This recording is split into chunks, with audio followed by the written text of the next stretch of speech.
the media said what? Ha, ha, ha, ha, ha. Dig on America. You are fake news. Last call. Last call. Last call.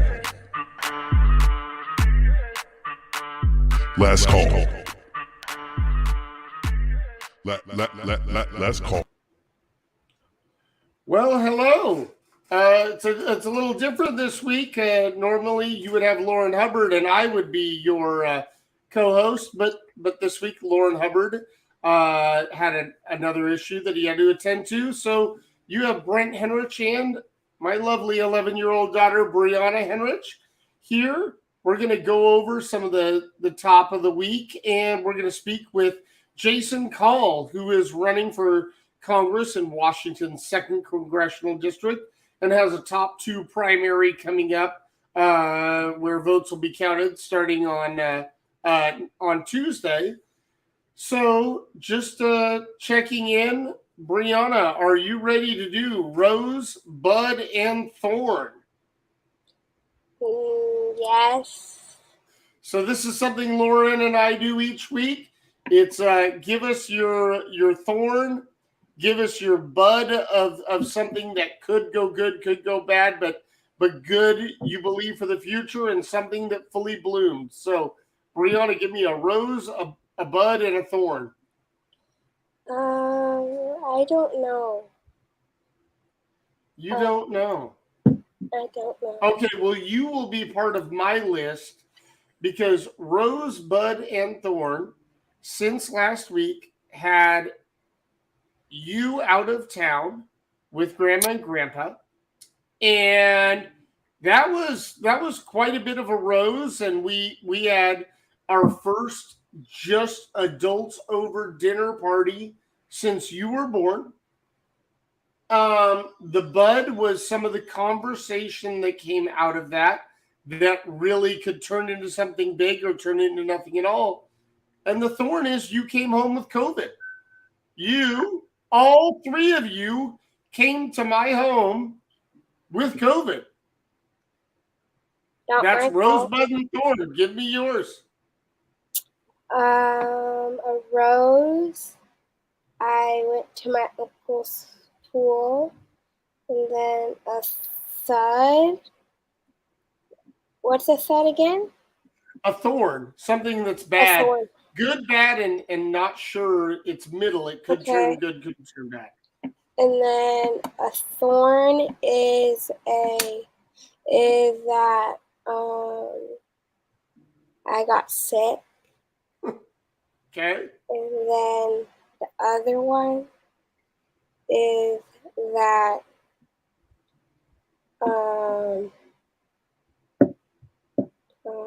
I don't know the last one. You're an aspiring podcaster. This is the first time you're co-hosting a podcast. I mean, this could be a new career move. This could be your bud. It could turn into something, or it could disappear. Yeah. Okay, well, let's bring in our guest, Jason Call, candidate for Congress in Washington's 2nd. Okay, we're gonna, Jason, I am going to give you 2 minutes. You introduce yourself because nobody can do that better than yourself, and then we'll get into some questions. Sounds good. All right, thank you to Brent and Brianna. Very much appreciate being here. My name's Jason. I am the progressive candidate for Congress in Washington's 2nd District, which goes from north of Seattle all the way up to the Canadian border and includes the Big Islands in the North Puget Sound. We are excited to be coming down to the last couple of days to the primary. We're extremely confident that we're going through with flying colors, supporting a platform that includes Medicare for All and the Green New Deal as our top 2 priorities. And also includes getting corporate money out of politics, and we're running this thing entirely on grassroots money. So I don't want to say any more than that. I mean, I'm thrilled. I'm just so excited that we're coming down the last couple of days because this has been a long race race, and it is exhausting. And I've been up and down the district, just almost every day, hitting as many places as I can, volunteering where I can to get my name out there, and just because I'm an activist, and that's the kind of thing that I do. But meeting a lot of new people, just a ton of enthusiasm in the district for our campaign, and I think we're really going to surprise people on Tuesday. Okay, so Brianna has the big 3 questions. As a dad, I let her have those. So I'm going to ask one that I think is kind of heavy, but I want a response to is, why do you feel it's important when you're explaining who you are to say the word progressive? Well, for me, progressive means that we are trying to move the goalposts forward for the working class. We do not have a government that currently functions well for, I would even say, a majority of people. And so I believe that the moniker progressive means that you're really working to have government be functional for people that it's not functional for. It's one of the reasons, like I say, if you don't support a national single payer health insurance program, you're not a progressive. Because our health care system right now leaves 30 million people uninsured, and tens of millions more underinsured. And we have medical bankruptcies being the biggest number of bankruptcies in the entire country. And if you don't stand strongly for correcting that system and getting profit out of the health care system, eliminating for-profit private health insurance, I don't think you can reasonably call yourself progressive. I would say the same thing for climate change. If you don't have as your position aggressively moving towards sustainable renewable energy and getting off of fossil fuels, you can't call yourself a progressive if you don't recognize the climate emergency for what it is, and be willing to take the immediate actions that need to be taken. If you're like, well, what about the overall economy, and you're not saying to yourself, the human race is not going to have an economy in 100 years, we're not going to be around in 100 years if we don't deal with this problem right now. I don't think you can call yourself progressive. That's why, I laugh at Rick Larson, the 22-year incumbent, when he calls his policies progressive, when he, sort of dares, in my opinion, to call himself progressive, because he does not support single payer health insurance. He wants to keep private for-profit insurance as part of the system. And he does not support a Green New Deal, and he takes a ton of money from the fossil fuel industry and the war machine. So I think there's, when I say progressive, I know in my mind what it means, and I sort of ascribe that to, other people who call themselves progressive. And so if people are using the word progressive and they don't stand for those things, I will call them out on it. Okay, Brianna, it's your turn. Ask your first question. Hit him hard. He's a big boy. He can handle it. What do you think about abortion rates? I think abortion is a healthcare procedure. I think it is nobody's business who gets an abortion or why they get an abortion. And anybody who has a uterus and an ability to carry a pregnancy has that I just say that is an inalienable right. It should not be taken away, certainly not by a government. And so I support abortion healthcare for everybody. Abortions should be legal. They should be affordable, and they should be accessible to everybody. I'm gonna piggyback. And I will say, if I can add in there, I don't mind saying that I am pro-abortion. I think we need to destigmatize abortion. So I say I am pro-abortion. It's a procedure. As a procedure, I'm saying that word, that term has been twisted, and I actually got in an argument online recently where I'm like, no one is pro-abortion. No one's running around saying we just need to abort all the babies. We are No. pro access, care, construct, for it to be availability. That is so, where do you stand on what the overturning of Roe means? I'm trying to see if you'll connect the dots the way that I did. I think it's absolutely dangerous. Obviously we've got trigger laws in a couple dozen states that are going to or have already barred abortion access. I was just talking to somebody who was in South Dakota and said they literally in South Dakota, they have one single abortion facility, and that is now going to get shut down. And so, it impacts the poor the most always. They can't travel out of state. And there are some laws that are now going to prosecute people from traveling out of state to get abortions. I think that this is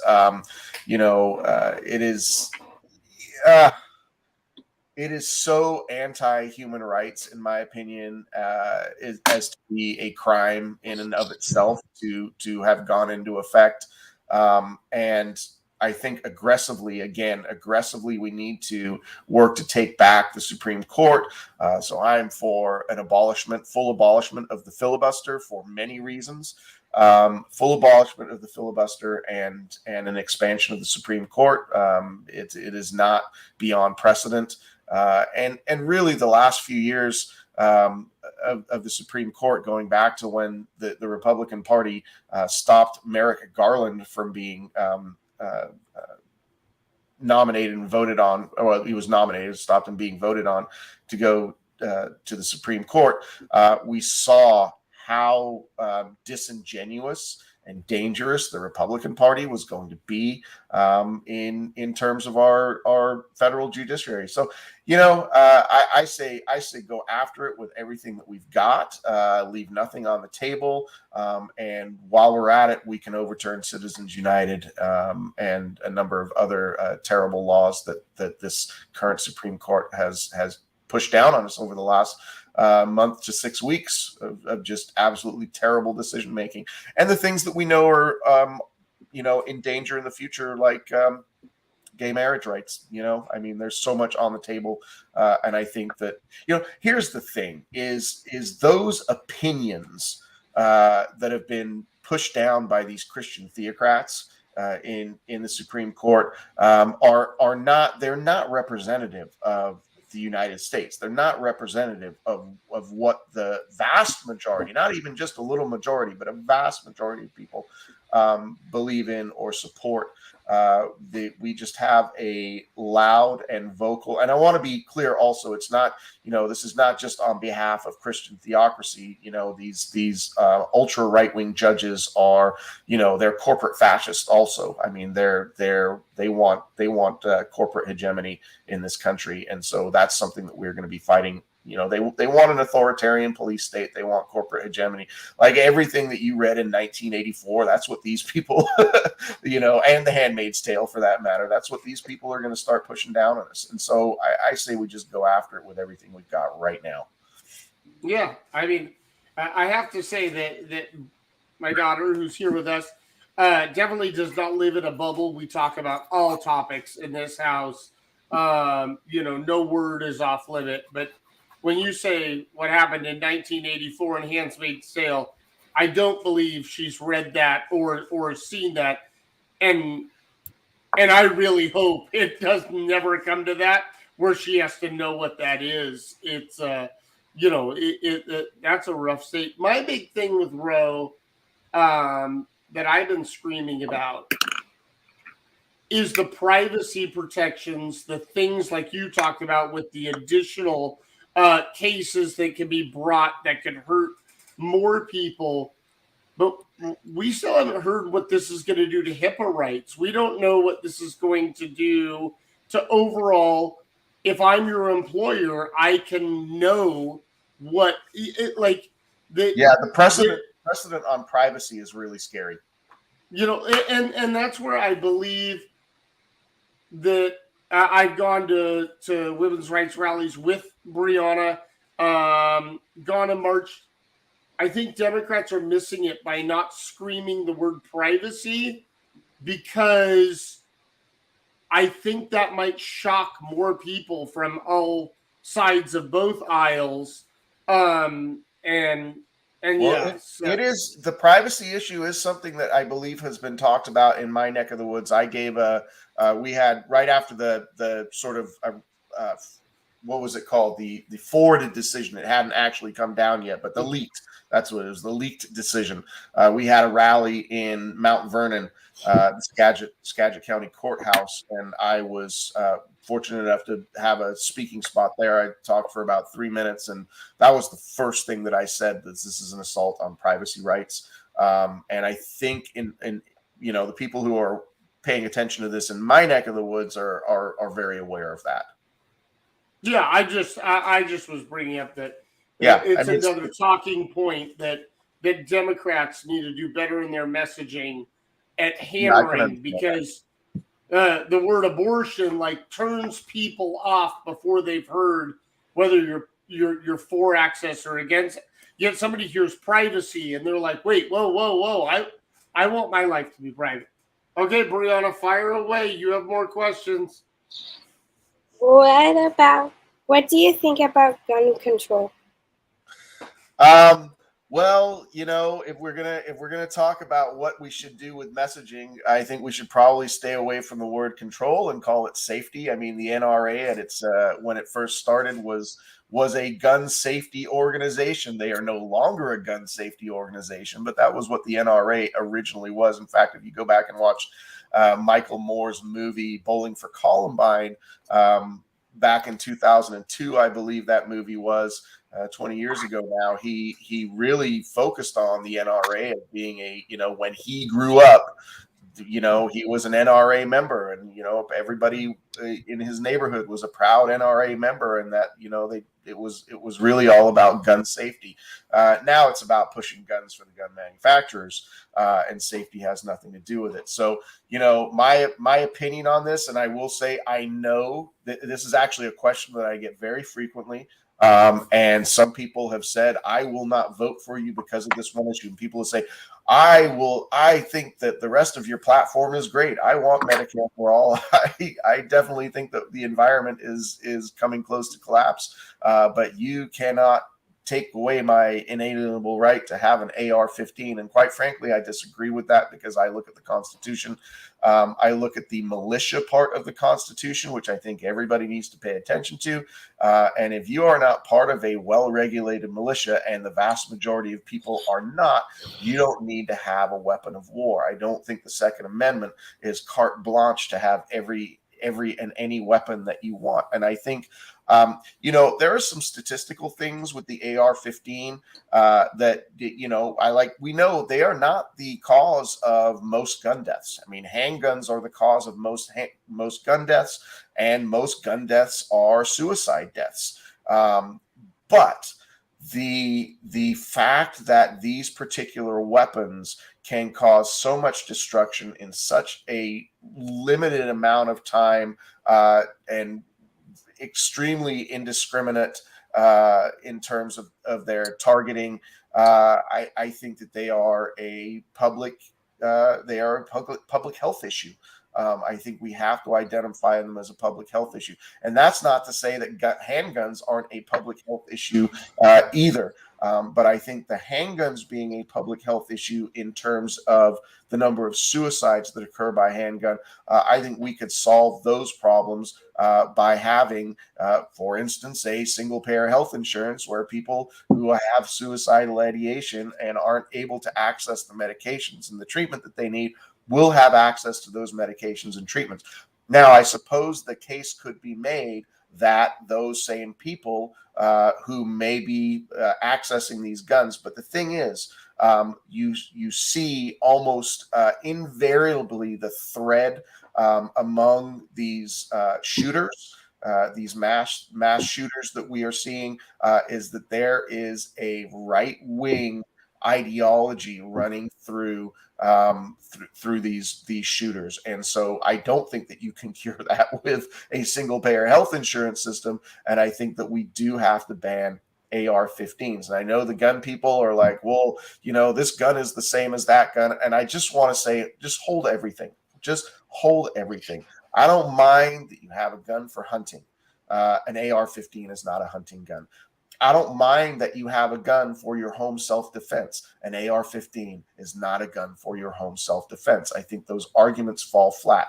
The reason that people want AR-15s is that there is a machismo thread of, we think that this makes us look really cool. Now, I will say this. I would not mind that if people need to have, shoot off AR-15s, that there were government regulated gun ranges. Like, if you've got to do this, then you go, just like a golfing range. You could go to a golfing range and you could fire off those guns. You could buy your ammo, fire off those guns in a safe, self-contained environment, but you do not need to be carrying one on the street. Now, I know that there is a leftist argument against this, that we should not be disarming the working class.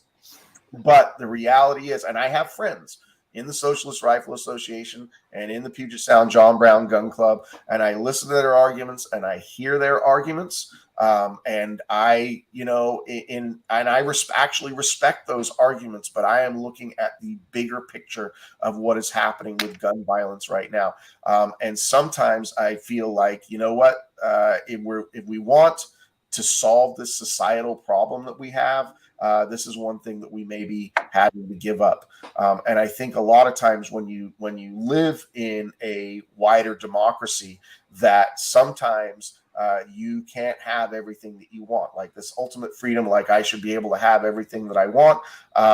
If that's not in the public interest, and it really is not in this case, then I think you've got to be willing to say, okay, I'm willing to give this up. I mean, it's the simple fact of, and I've never heard the argument that an inaccessible gun hurts someone. People are always like, guns don't shoot people. People do. Yeah, it's interesting. It's never an inaccessible gun that shot someone. It was always an accessible gun that shot someone. It's the guns. Right. So, yeah. And just so people know, there is a resolution on the books with the Washington State Democrats. If you might know this, Brent, but I did 4 years on the Washington State Democrats Central Committee.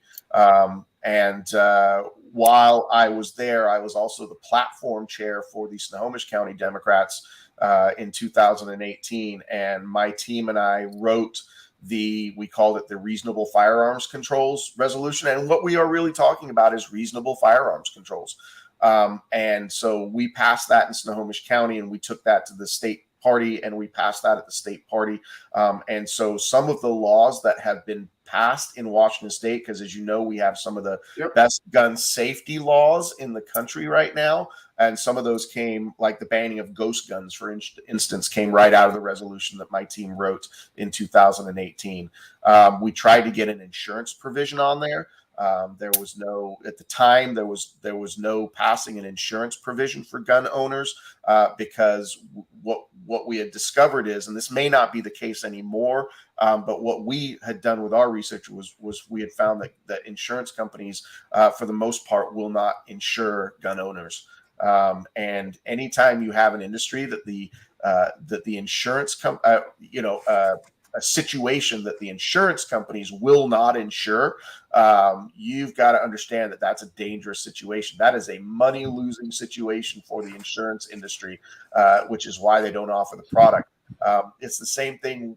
Like, you might know that the nuclear energy industry is an uninsurable industry, because the potential for catastrophe is so great that if something were to go wrong, it would fully bankrupt whoever was insuring that industry. So they don't even. I just love the fact that you are health insurance bad, gun insurance good.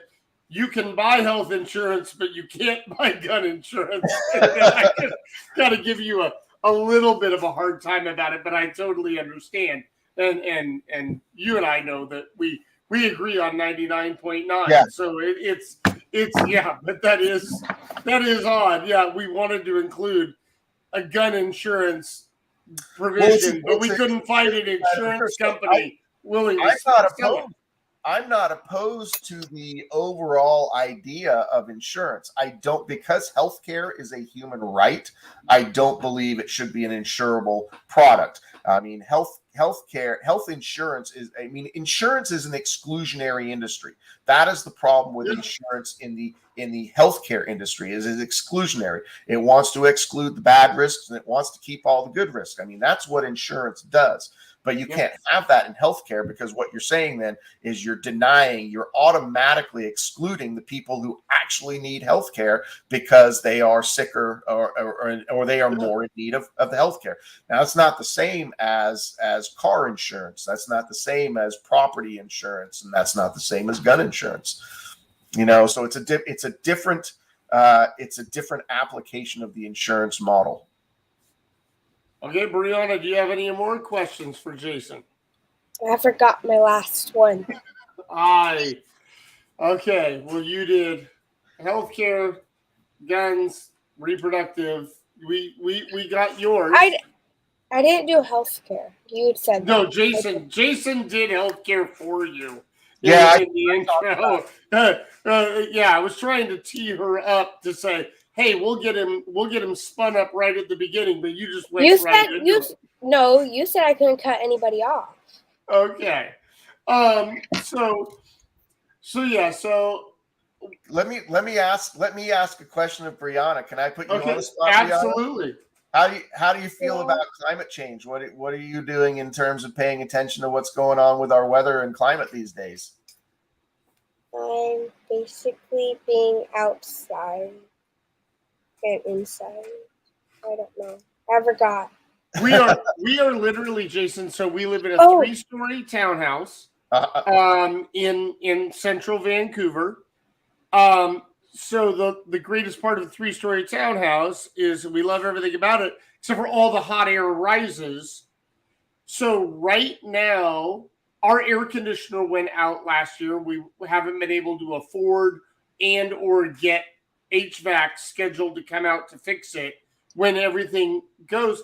So I bought 2 portable units. We have one on the top floor, one on the main middle floor that everybody kind of huddles around. Right now, it is 94 degrees in her bedroom. She's in the basement where, the cool air is settled and everything else. But I was on a teletown hall with my representative that I was challenging till I got out of my race last year, who had the gall when we had the record-setting 3 days in the Northwest to say, well, you realize the Cascades are on fire and fires are hot, and we live close to the Cascades. I'm like, it's not a campfire. We didn't walk closer to the fire. Our world is literally on fire. Right. Like it's metaphorically, but it's also literally on fire at a rate that it's never been before. And every time it catches fire, that's more carbon that creates more heat that makes it want to catch on fire again. Yeah. We are in feedback loops that scientists predicted years ago, and we are hitting those feedback loops right now. Our poles are melting at the same time, it is really scary. I'm going out to Yakima tomorrow for work, so I'm going to do a loop that goes from Yakima to Sunnyside and then up to Wenatchee before I get back home to Snohomish County. I'm probably going to drive 500-600 miles tomorrow for work. Out in Yakima this weekend, it was 108, 109 degrees for 3 days in a row all weekend. And this is one of the arguments that, I run a lot of Facebook ads that are based on climate change and our out of control year after year temperature increases. and I invariably get, a dozen right-wing trolls on coming into my ads talking about, well, this is all cyclical. This is natural.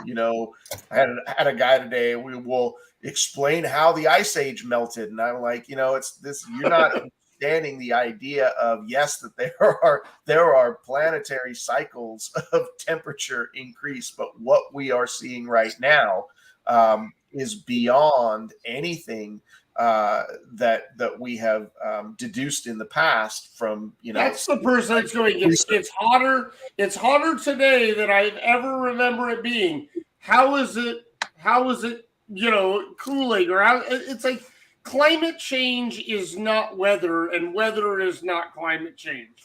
Right. It's right.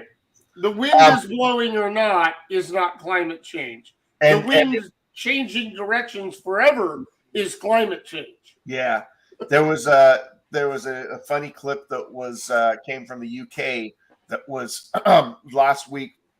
Actually, sent it out in an email where there was a news show, and they had a climate scientist on their news show talking about the huge heat spikes in England.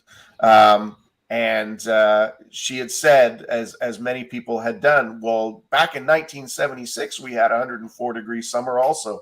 The difference is that was a heat spike in a small area.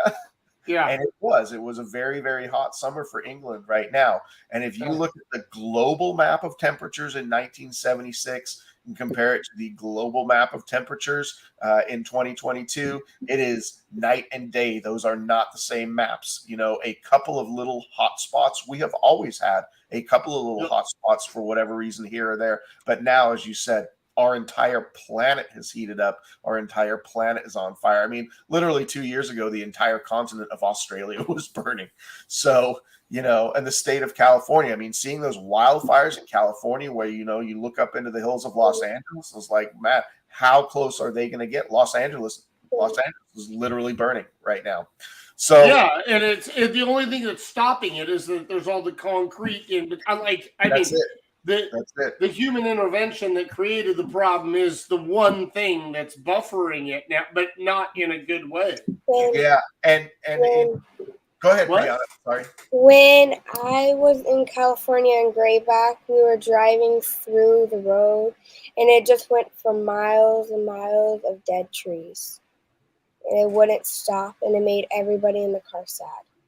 Yeah, when it was a forest fire and you saw the burned out trees. Yeah, so Grayback is between Grants Pass, Oregon, and Willow Creek, California, which Willow Creek is located between Redding and Eureka at the coast. And that's where we have family, and she just was down there, and they went over Grayback, and it was just dead. I know exactly what you're talking about because I drove down to, it's called Nice, California on Clear Lake. And that was last April. So I drove the city. Well, I mean, you're doing this. I used to live in Ashland. Okay. So, and I grew up in Pierce County, and my grandparents lived in Southern California. They lived in Escondido. So we used to drive I-5 literally every summer to go visit my grandparents for a month down in Southern California. And just looking in the last few years was what has happened to Lake Shasta. Because if you remember, decades ago, Lake Shasta was just big and blue and beautiful, and it is a shadow of its former self. It has sunk so far, which is another thing that I wanted to talk about, and is what's going on in the desert Southwest that a lot of people don't realize. And they keep building cities in Arizona and New Mexico. And I lived 5 years in Albuquerque. And this was a problem that I identified when I lived down there in 2007, 2008. Like, these cities cannot sustainably grow. There's no water. And so much water has been taken out of the natural aquifers that they are collapsing upon themselves. And they're no longer replenishing. They used to be, naturally replenishing. Well, back in 2008, 15 years ago, when I lived in Albuquerque, the natural aquifer had been a third mined and mining an aquifer means it's not replenishing, right? The pockets that hold the water get so dry, get so depleted that the soil around it literally collapses in on itself, and those pockets no longer replenish. And that had happened. A third of the natural aquifer that runs underneath Albuquerque was mined 15 years ago. So I don't even know where it is right now, but we're going to see water crises. I mean, we're starting to see it already, but we're going to have continuing water crises in those four corner states and in Texas. It's going to end up with just Dust Bowl conditions there, probably in the next 3 or 4 years. Thank you for building everyone's spirits today, Jason. As you're asking for votes, nothing says. I think that we are in a moment here that is the one thing about the progressive movement. I mean, we can talk about hope for the future, but we have never been in a place locally, nationally, globally, where there are such emergency conditions that are, just really apparent, and to have governments take so little necessary action, and the United States government being the worst at it. Not just on climate change, but on the healthcare front, on the housing front, with our rising property values. I mean, we have so many problems right now that are going to impact our future, that I think we have to yell about every one of them. And it sounds like a message of despair. It's not a message of despair. It's a matter of time is running out. We can fix these problems if we do things now, but every minute that we delay makes the problems more dire, and for the fiscally conservative people out there, more expensive. That is really what we've got to get across. You touched that. You glanced over it. So, like I've said, like you're well aware, but if people are watching this video later, I ran for Congress in Washington's 3rd. To replace a terrible, terrible representative who's actually worse than your representative that you're going after. I mean, because Jamie Horner Butler is terrible.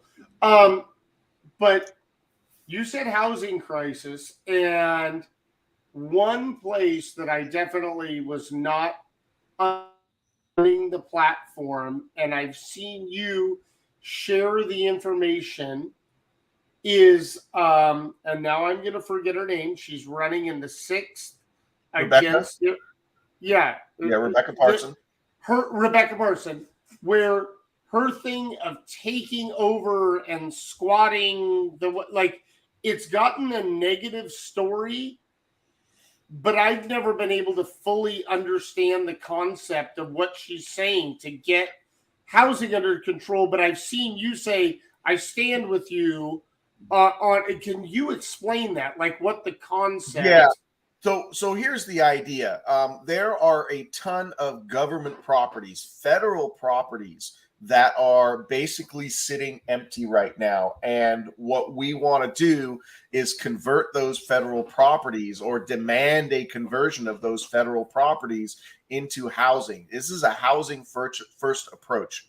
And people think that we can solve the housing crisis without actually providing housing. We're not going to be able to do that. And so that is really the goal, is to aggressively say, listen, we're just going to occupy these buildings because people need shelter.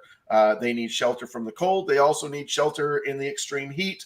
They also need running water, and plumbing, bathroom fixtures, sanitary fixtures. And if we cannot get, because we've got this terrible law that was passed during the Clinton administration called the Faircloth Amendment that limits the amount of spending the federal government can do on public housing. we need to get that overturned. I am going to aggressively seek to overturn the Fair Cloth Amendment and get a massive amount of spending for public housing. But it's really sort of an element of guerrilla warfare in a sense, in that we are at war with our government because they will not ensure the things that people need to live. And so if they can't do that, and the other thing is people are being priced out of the housing that they currently have.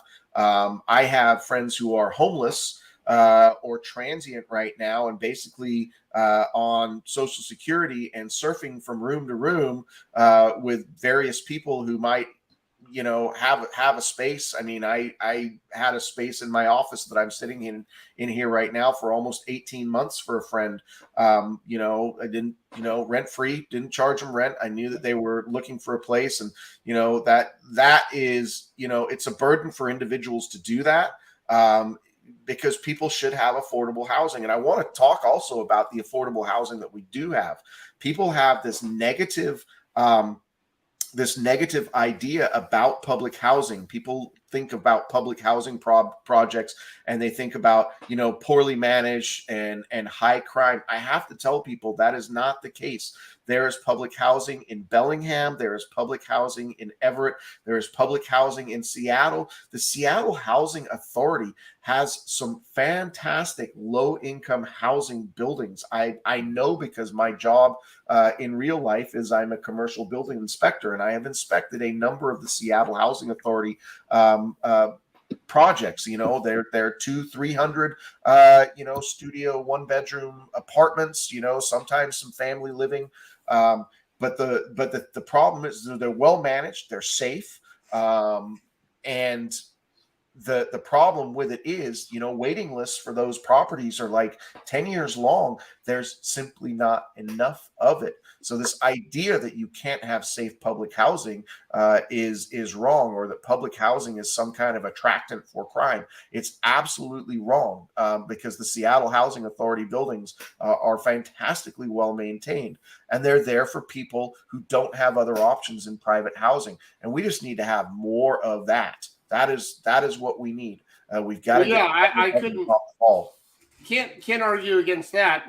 My least favorite but favorite phone call to get is from one of the 4 realtors that I know that are like, "Hey, do you want to sell your house?" I'm like, No, I don't want to sell my house. Well, do you know how much money you would cash out if you sold your house? I'm like, and I have an 11-year-old and a 7-year-old and a 3-year-old, and I cannot shelter them under $1 bills. I know there would be a lot of $1 bills, but no, I will be living in my house because it is my home. It's my shelter. But I look at my house, my wife and I bought it in 2007, and I look at the increase and whatever, and so we're still paying our mortgage from 2007. Like we can afford that, but I look at my house, go, I couldn't afford to buy this house now. Yeah, I'm in exactly the same position. In fact, I have been in my house since 2008. I bought it in September 2008, literally 2 days before the TARP legislation passed in September 2008. I signed my papers on September 15th. The TARP legislation passed on September 17th, and I guarantee on September 18th I would not have been able to buy this house.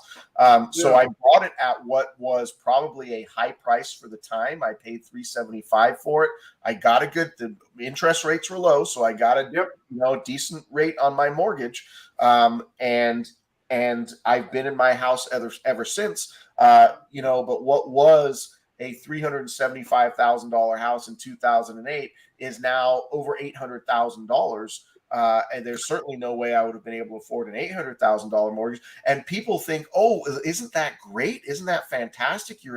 I did not buy this house as an investment. My kids go to school here. I raised my kids in this house. My kids now still live in this house. My daughter is 19 years old. She's got a room in their house that she's had here since she was 5 years old, while she's going to community college. I don't want to sell my house, but what's happening in my neighborhood is these private rental home companies like Invitation Homes is one of them. They're already buying houses in my neighborhood. Like just down the street, Invitation bought a house, and what they do is now they're going to rent this house out for $3,200. You know, for a family. That's where rents are for houses, single family homes in my neighborhood is like $3,200. It's the matter of, okay, so your house went from 375 to 800. You've paid off what, 70 grand of it, 80 grand Most of it, like whatever. No, okay. no, But so you can walk away with 600 grand and go buy another $800,000 house down the road if you choose, and have a $200,000 loan. But the 15-year-old version of you can't step into the house you're in, right? Because and it's hard. And no, the thing is, this house should not be an $800,000 house. That's the thing. This house should not be an $800,000 house. This house should be a $400,000. This house is highly inflated, and that's the problem with the market right now. Is that everything is about extracting rents at this point. Whether and a lot of it is driven by land values in Seattle, which have doubled in the last 3-4 years, and so a lot of hedge funds will come in and buy some single family homes, and they'll knock those single family homes down, and they'll put up these 40-50 unit condo buildings, and they'll sell these little spaces, 800 square feet condo. They'll be selling those for $400,000 or $500,000. You can't raise a family in those, so those are appealing to a very specific type of homeowner clientele. But the thing is, they don't even care if all of those condos in that building sell, because what they know is the way the market is going, that land is simply going to appreciate. It's almost more the land than the building that's on it that is valuable. Unfortunately, that pushes a bunch of people out of Seattle. You're talking about gentrifying neighborhoods. You're taking away, you're destroying historic neighborhoods in Seattle, but you're pushing a whole bunch of people out of Seattle, northwards to where I am. And, we are, Snohomish County and Pierce County were identified a couple of years ago as some of the fastest growing areas. Like, people are coming to the Northwest. One of the reasons that people are coming to the Northwest is becoming very inhospitable to live in some other areas. And, Washington, here in the Northwest, it's really beautiful. We got oceans, we got mountains. Don't come here, by the way. We got oceans, we got mountains,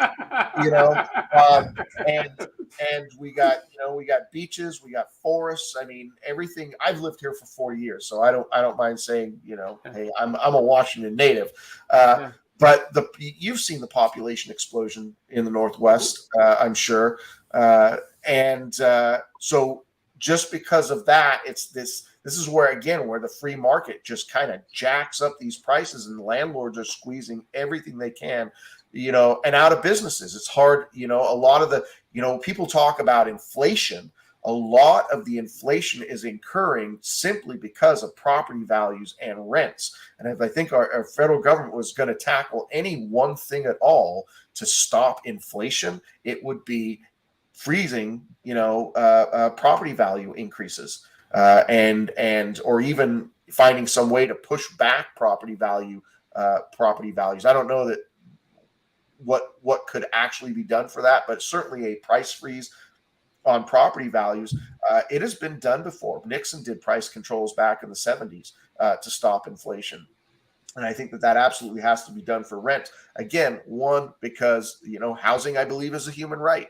And if we are pricing people out of housing, something is going, just drastically wrong. But it's causing inflation with everything else. And it's very hard to run a small business these days because, primarily because of rents. Okay, I'm going to leave this wild card question. Brianna, any question you want to ask a future congressman from our state of Washington, anything, nothing's off the table. What do you want to ask? Come on. It's your future he's fighting for. Okay, Jason, how are you going to fight for my middle class daughter, how are you going to fight for that working middle group of America? Well, I don't want to limit it to the working middle group of America. I know where you're talking about. I want to expand it to the poor, to the disabled, to marginalized communities in general that do not get served by our government. I think I am there to fight for their voices and not to speak necessarily on behalf of them in an uninformed way, but I actually work with many, many groups. And I'll give you for instance, I work with people in the disability community, and I'm not the person who decides what the disability community needs out of our government to have as much access to everything as any able-bodied person was. I go to the disability community and I say, you tell me what you need, and that's what I'm going to go and fight for. So I fight from a working class perspective because I am working class. But other, I'm also, a 51-year-old white man that doesn't have all the experiences that many other oppressed classes have. And so I don't assume for them what they necessarily need. But because I support human dignity for everybody, I go to those groups that are being oppressed and I say, you tell me what you need, and that's what I'm going to fight for. And I think we have to be unapologetic about it. I think we have to be, let's just take reparations, for instance. I think we have to be cognizant of the way our country has historically oppressed people. And so I will unapologetically for the American descendants of slaves, I will go and fight for cash reparations, and I will fight for federal investments in Black-owned businesses and Black communities and Black colleges, because we are talking about the reality of stolen wealth over 400 years. And I think if we aren't honest about the oppressions, this is where, people, you just complain all the time. No, I don't complain all the time. I complain a lot of the time, but I also bring solutions, right? I mean, the complaining is that you see solutions that you feel are going to make life better for any number of people, and you see our government in action on it, and you know why there's an action. Again, going back to corporate money, is why I take no corporate money whatsoever in my campaign. Not now, not ever, never will. And that's how I can guarantee that I'm not worried about Amazon being, bent out of shape over some vote that I took, and then they're going to cut my funding. I know they're going to go fund the other person, and they're going to come after me. But my strength is that I actually work for the community that I live in. I'm honest with a variety of communities about wanting to help them the best I can. And I will engage with those communities and say, look, I'm going to fight for you. I am not, wealthy white people have had it good in this country for a long time. And we're not necessarily trying to take away things. We think they should be taxed because income inequality is inherently undemocratic. But we're not necessarily trying to take away a standard of living for some people as much as it is we're trying to raise up other people to have that. Giving it to somebody else doesn't take anything from you. Say again? Giving to somebody else doesn't necessarily take away from you. There you go. And people don't understand that. That, oh, you're well fed, we're going to go feed this person, doesn't mean we unfed you. Like right. If we choose to go feed this person, it does not affect you. And that's it's so applicable to so many things. I mean, especially like the pro-choice, pro-life argument is like, if you don't want an abortion, don't get one. That no one's telling you to go get one. We're saying they should have the choice to get one. My daughter, if ever in that situation, should have the choice. Okay, Jason, I'm going to make you full screen. Give us your 2-minute closeout, ask for money and everything else. And then we will, so let me, this is Jason Call. 2 minutes, tell us why we need to vote for you and support you. Well, I mean, if you've stuck with us through the podcast so far and you know you're a progressive, I think I'm speaking to you and what needs to happen with this country, and the world. I mean, we're on the cusp or in the middle of so many crises right now, and progressive values and progressive vision are the solutions to these crises. Everything that we don't fix now becomes far more expensive down the road, far more expensive, far more deadly, far more dangerous to our country, our communities, the world, and we need to really get on the ball. What's holding us back here is the fact that we are corporate controlled in this country. But we do have hope. We do have everything that we've done in the district so far over the last year and a half with our campaign, and since I ran in 2020.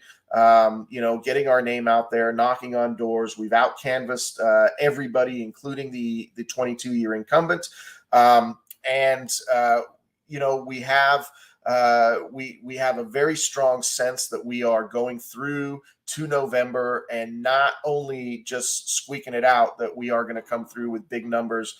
I think that's a reason to support us. I mean, we're out on the ground talking to people, and I think we can win this race in November. But it's going to take a lot of effort, and certainly it's an uphill battle.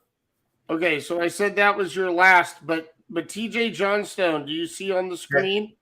I have a daughter that's Brianna's age. What do you say to a young person who hears at home or church or a school board meeting that they are being taught dangerous, specifically CRT and LGBTQ issues?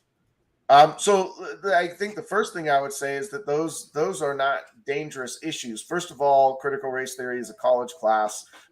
Critical race theory is not being taught in K through 12 schools, regardless of what Marjorie Taylor Greene might say, or Tucker Carlson might say. That they're simply not being taught in schools.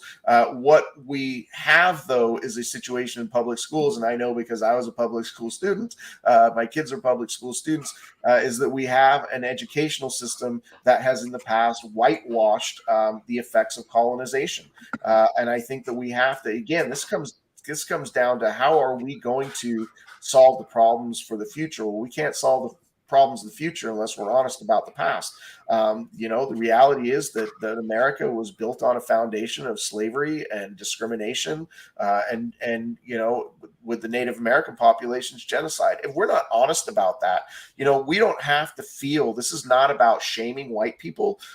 It is about recognizing the true history of our country so that we can move forward in a more unified manner. Do I have a responsibility as a white person to recognize that and make sure that we have a more equitable future? Absolutely, I do. For white people who don't feel like that, I don't know what to say. Nobody is blaming you specifically for the sins of your ancestors. But if you're not, maybe there is a problem if you are recognizing the inequities that we have and you're ignoring them, saying it's not my problem. I think it's everybody's problem. And it's the same thing with the LGBTQ community. People had to fight for their rights. They had to fight for recognition. To say that people as people, when we're talking about health issues, when we're talking about social issues, to say in our public school systems that we should ignore that certain people exist, I simply don't agree with that. I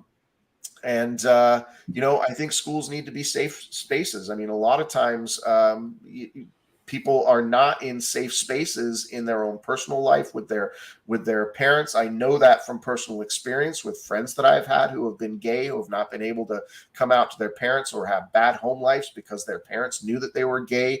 And sometimes school is the only safe place that these individuals have to go. And I think people need to be safe to just be people, and nobody is training people to be gay. Nobody is training somebody to be trans. Where we find ourselves is in a space where it is now more safe for people to be who they are. So if people are seeing, oh man, I just see gay people or trans people in my face and it seems like it's a trend and it seems like it's a fad. what you're actually seeing is that we have become a more open society where people can actually be who they are. These people have always existed, and they have been forced to suppress their own existence just so they can be safe in our society. We're not in that space anymore, and so I'm going to fight for people to be, who they are. And there's no reason that a school shouldn't be that safe place. I know we're supposed to wrap up, but it is the internet, and we can whatever. We do what we want here. What do you believe about legislating an exception? And that's my personal thing on being pro-choice. Is I can see I don't care what beach we're on, where you draw the line, I can see an exception on the other side of the line that says, hey, we can't legislate that person into a hole. My only large fight with my campaign manager was filling out the NARAL endorsement form or questionnaire, which every candidate just loves questionnaires. I know you probably love them too. But it was one of those things where it was like, what do you think about a 13-year-old needing to get reproductive care? Do you believe the parent should have to consent? And I said, no, because there's a 13-year-old girl that needs care because of her parents' fault that can't ask her parents for help. And my campaign manager was like, but what about your daughter? I'm like, it has nothing to do with my daughter that's sitting on this call. It's, yes, if my daughter was in that situation, I hope she'll come to me and ask for help, and I'll help her get help. But if she doesn't feel safe asking me, that doesn't mean I don't want her to get help. Yeah, I would have answered exactly the same way as you. No, there's no exceptions. I am the same way. I've had, my daughter is 19 years old, and I would hope that if she ever needed my help, that she would feel safe to do so. But we know that there are many places where teenagers are not given good sex education. They are not given good access to reproductive care. There is a ton of abuse out there. And, there are just, innumerable situations where a 13-year-old would not be reasonably, feel safe to go to her parents to do this, and that person deserves the best care that they can have also. And so a 13-year-old not going to their parent because they were seeking an abortion, that sounds to me like not out of the norm. That is I would want that 13-year-old to have the access to in a safe way that any adult would have. Well, I think we got the comment that allows us to wrap this up, and it is, when it's safe to be gay as it's safe to be a Christian, then we've made it to the right place. And yeah, I don't know what else to say. Everybody, support Jason if you can. Thank you for being on today. And Congress.com. Find me on Twitter. Throw me a few bucks. We are up against a giant behemoth of a corporate-funded candidate, but again, grassroots action is going to win out. And that's how we do it. If you see something wrong, go do something about it. And Jason's doing that. And thank you for being on today. And have a wonderful evening. And you've got another hour and 23 minutes of calling people that you can still do before the 8 p.m. deadline. There we go. All right. Appreciate it. All right. Brianna, very nice to meet you. Thanks for being here. Okay. Brianna, your first podcast. Yeah. Your first podcast. Yeah. Thoughts? Thumbs up, thumbs down. Thumbs up. We have a new podcaster. Okay, everyone, this was Last Call with Lourin Hubbard while Lourin Hubbard was out. So you got Last Call with Brianna Hennrich and Brent Hennrich. And I hope you all have a wonderful evening, and we'll see you next week.